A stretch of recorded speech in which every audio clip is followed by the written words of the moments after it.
이번 동영상에서는 제안서 제출 후에 우선 협상 대상자로 선정이 된 경우 최종 협상 과정과 계약서에 서명함으로써 수주하게 되는 영업 과정에서의 마지막 절차를 말씀드리겠습니다.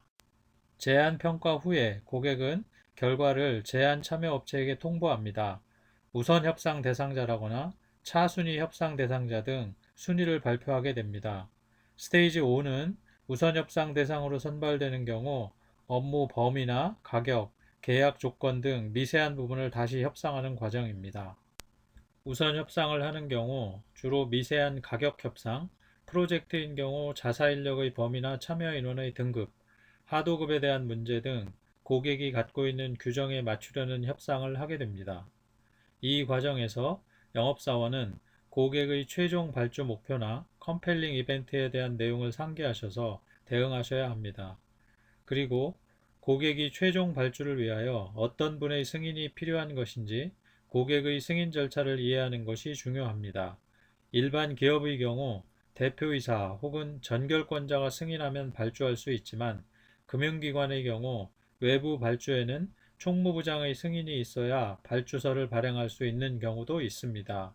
그리고 승인권자들이 권한을 위임하지 않고 출장이나 휴가를 떠난 경우에 계약이 지연될 수 있으니 승인권자들의 동선을 미리 파악하는 것도 중요합니다.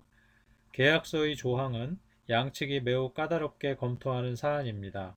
그래서 고객의 표준 계약서를 미리 확보하여 우리 회사가 수용할 수 있는지의 여부를 검토하는 것이 좋습니다.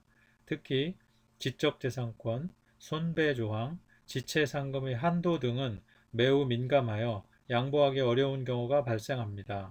특히 표준 계약서를 변경하려면 다시 여러 경로의 승인 절차가 따르게 되어 계약이 임박하여 변경을 하게 되면 어려운 상황에 처할 수 있게 됩니다. 회사 내부에도 승인 절차가 필요할 수 있습니다. 특히 주문과 매출 인식은 회계 기준에 따라 엄격히 관리되므로 주문 인식, 매출 인식에 따른 문제의 소지가 추진하는 계약서에 있는지의 여부에 따라 승인 절차가 달라질 수 있습니다.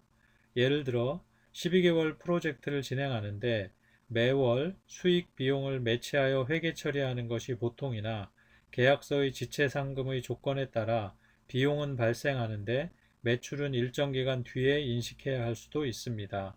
이런 경우 회사 내부의 영업이익이나 현금 흐름이 일정 기간 떨어지게 되므로 재무팀의 승인을 받아야 주문이 인식될 수 있습니다. 고객과의 협의가 끝나면 스테이지 5가 종료됩니다. 계약서에 양측이 서명하면 스테이지 6으로 영업활동이 모두 종료됩니다. 영업기회 발굴부터 시작하여 최종 수주까지의 영업활동을 간략히 말씀드렸습니다. 구체적인 사항까지 모두 담지는 못하였으나 처음 영업을 시작하시는 분들께서 B2B 영업에 대한 개념을 갖는데 도움이 되었기를 바랍니다.